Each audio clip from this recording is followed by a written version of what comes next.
The true Batman returns. And the Crashers are crashing weddings once again? What? Hell? Let's talk about that and more. Movie Minds.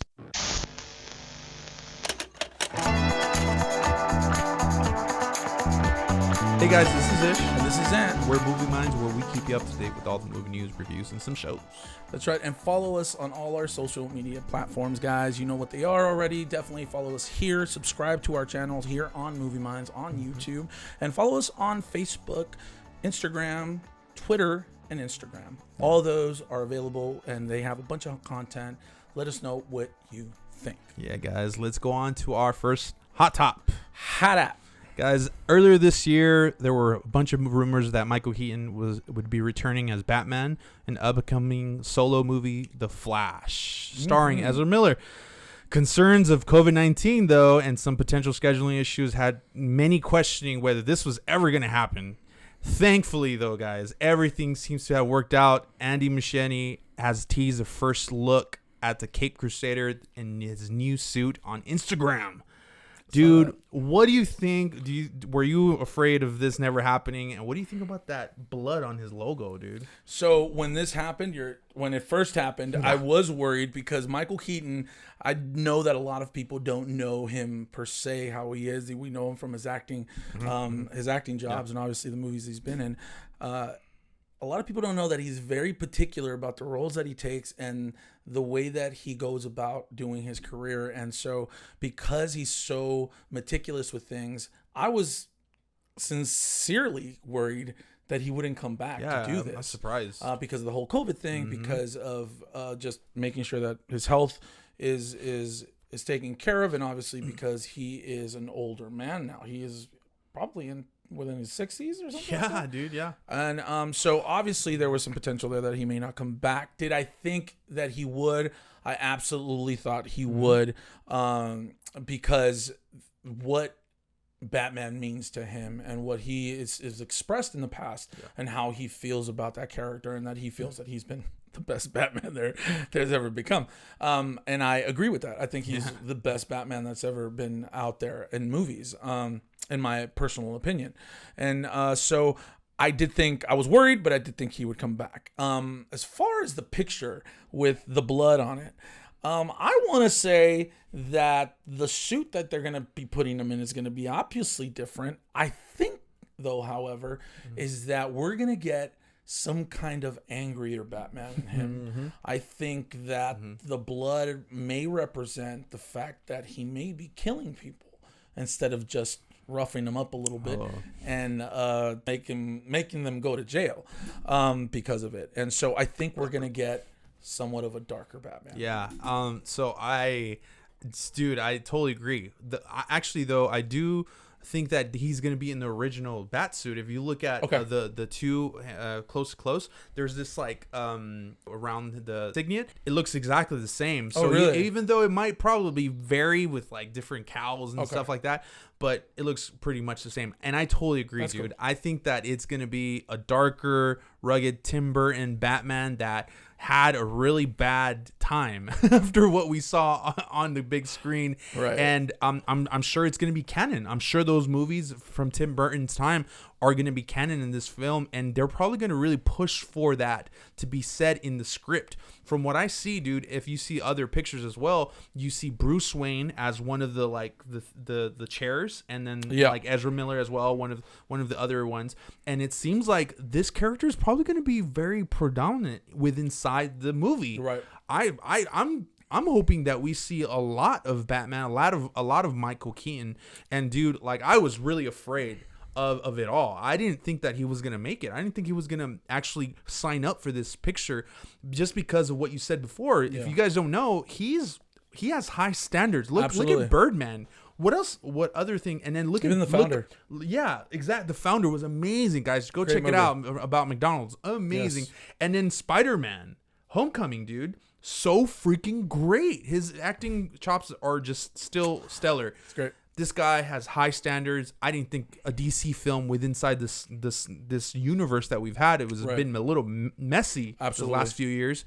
How is he going to sign up? This is a great indication for this movie, which I'm this is the film that I'm most anticipated about. Absolutely. Honestly. I mean, you're absolutely right. You hit every single point that I was thinking about as far as why he would do the film, and you're right. This guy just makes sure that he, grabs these scripts and reads them and say, hey, this would work. And the fact that DC hasn't really been producing great films, this right here is an indication that this film is going to be one of the best DC films that are going to be coming out. Now, I do also believe that he's going to have a bigger role than we initially thought that he was going to have. I didn't expect and it. I feel that Ben Affleck may not even have as much involvement in this film as the Micheal Keaton character is, because they're going to be exploring. First 10 minutes, you'll see Ben Affleck, and then you won't ever see him again. Probably, yeah. That's something. That's something that looks like it's very plausible of happening. But at the end of the day, I am so happy about this news, man, because this is a franchise, right? This is a character that I've always been very, very intrigued with, to know more about, to really explore his. I remember back in the 70s, Jeff Bridges played the Flash in a movie, and I remember I always wanted to see something more than what I just saw in that film. I don't even remember it very well now because I was a kid. It wasn't very good, I don't think, either. But now that they're actually exploring this, and the fact that they did show the time travel ability in Justice League, it leaves a lot of doors open for a lot of great things to happen, and I just can't wait what's going to happen in the future. We might get maybe even a Christian Bale, eventually. So this just blows my socks off, and I'm glad that DC is going this route, and I'm sure it's going to be great. This is going to be one of the best DC films ever. I'm putting it out there. It's going to be amazing. There you have it, folks. You guys are going to have time travel. It's going to reboot the whole universe. Watch. You'll see. This is going to be like the Doctor Strange of DC universe. They're going to reboot everything. It's going to change the game. Watch. That's a great analogy. But anyway, that is your... All right, let's go on to worthy mentions. We've got a lot. So, guys, let's kick it off with the fact that tonight, well, it's really tomorrow, but tonight at 12, you're watching this. We are all watching Loki. The reviews are out, and they are on the very positive side of everything. A lot of people have been comparing Loki to a detective mystery show, and that it's been doing really well on Rotten Tomatoes and a lot of social media platforms, that it's doing really well. What do you think about this news, man? Dude, I knew it. I knew it was going to be amazing. This screenwriter that is writing and directing this, he's been actually pulled by Kevin Feige to do more projects in the future. Oh, wow. So he's getting pushed up. He's even working on the new Star Wars for Kevin Feige. Absolutely. I heard about that. Dude, promising news, promising story. Let's do it. I'm so ready for tonight. Yeah, I heard a little bit about it. It's gonna a lot of people that were able to watch it, because people already watched the first 2 episodes. People like us are only gonna get 1 episode every week, but they are saying great things about it. That it's Loki at his best, and let's not forget that it's the Loki that was crazy right after Avengers 1. Exactly. So it was without his memories of what happened in Endgame and everything. So we should just look at it from what happened on the Avengers when he was trying to take over New York. So that's something very, very important for us to keep in mind. Okay. Anyway, in other news, we have Super Dog. What's his name? Super Pets. Super Pets. I'm sorry. I'm saying Super Dog. I feel like I didn't look at it here. But Dwayne Johnson is being the voice of the Super Dog in here, the Super Pet. And Superman's along with that, they just named the other people that are going to be joining him in that film, which I'm excited about. I really, really love this concept. Kevin Hart, Kate McKinnon, Vanessa Bayer, John Krasinski is joining the DC League of Super Pets. This is DC, guys. But the one that stands out the most is John Wick himself. Oh yeah, Keanu Reeves. Yes, dude. This is gonna be an animated series, animated movie, and it looks like it's gonna be like fun and it's gonna be full of laughs and stuff. Look at the cast; it's amazing. Comedians, all of them, and it's really, DC. All of them, and DC, yeah. So I'm feeling Spider-Man into the universe type of vibes from this. So. I do think so too, as well. I'm glad that they're doing this. I'm glad that Dwayne Johnson, The Rock, is helming it. He's leading this whole thing, and I'm sure it's gonna be just an amazing ride. And other news, guys, this news is really near to my heart. Owen Wilson and Vince Vaughn back together again Dude. for Wedding Crashers 2. It's been reported that they've been in talks with HBO Max to figure out a script to continue these two people's story about wedding crashing and how they go about it. They had an interview. Owen Wilson had an interview he was talking about Loki, and he told them that, we're on board to do it. HBO Max wants to do it. We're just figuring out the script to see how to do it. These two characters, remember, they did live happily ever after with their two girls at the end, and they were going to crash weddings together. We don't know if we're going to go through that route, but it's very interesting to see what can happen. I just want to see them, things didn't work out because life doesn't work out all the time. Right. Yeah, and absolutely. They go back. They're 60 years old and crashing weddings, and they're taking on new pupils of theirs to teach them the ways of crashing weddings. So yeah, and then also Owen and Vince have been talking a lot on the phone as well, he said. And That's so this cool, thing man. looks like it's going to happen. So I'm super excited. Super excited about Also, that. in other news, we have the director of Mud, Jeff Nichols, will be taking over over for John Krasinski as Helmer, with a story based on an idea by Krasinski. Nichols handed in a script for the new installment, which is more of a spin-off than a threequel, just days ago. So how do you feel about that? Dude, I think this is a great move from their part. As you saw inside the first part of the second Quiet Place, there's a lot of people suffering through this, and I think this is a great premise to go out away from the family that we know, and let's dive into some other spaces, maybe get a little bit more sci-fi into it all, you know what I mean? So you're thinking that they'll go to another family and see the situation, that spin off all the way absolutely down. I think that's a great idea. I'm sure they're gonna make some of a connection somewhere in there as well. So I am so totally for this. I'm super glad that they came out, and this is the time to come out with it when the film is doing so great.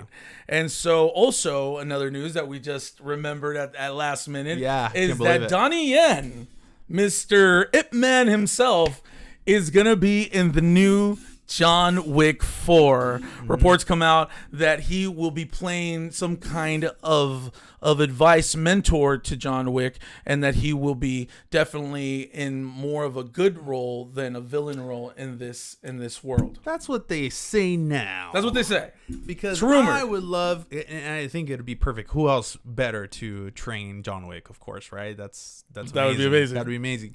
But why not have this trainer, this pupil, or this mentor turn on him, and do something more dramatic like that? Hell yeah, dude, let's do that. I love this news. Perfection.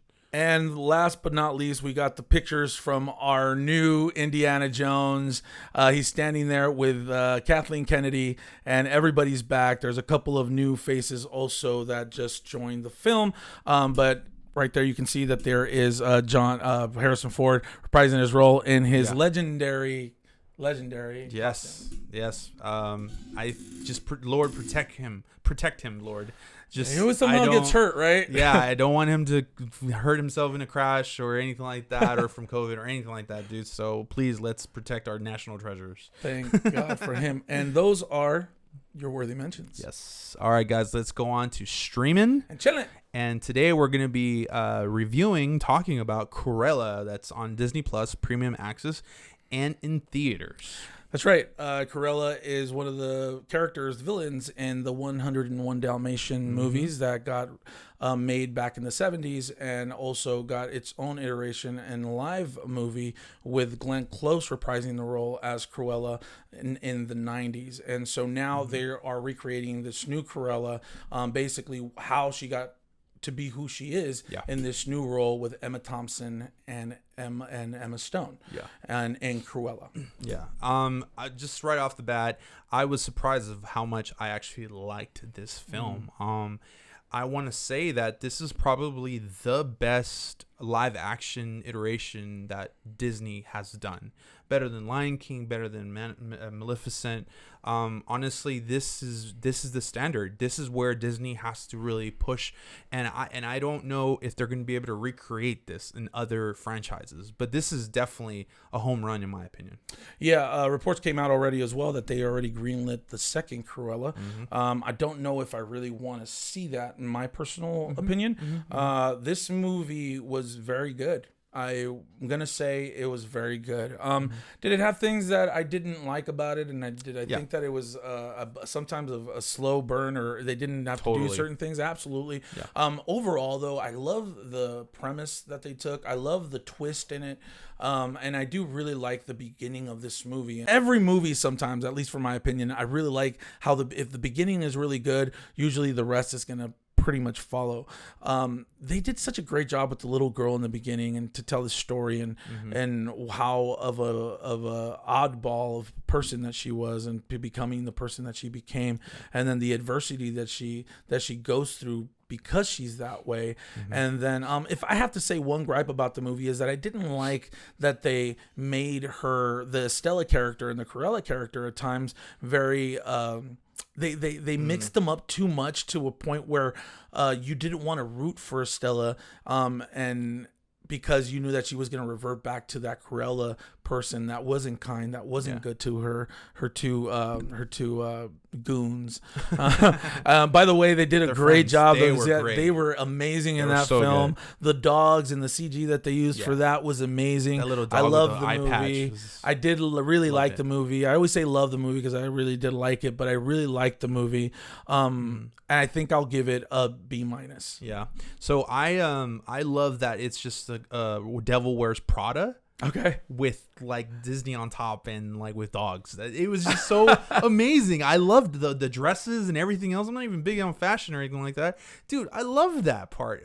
I just think that it was too much parts that it just lasted too long for its own good. So you would have taken out 15-20 minutes. 30 minutes. That'd been great, man. Yeah. So overall though, I loved it. I'm giving it a B+ for sure. So it was great, fantastic. You guys go watch it.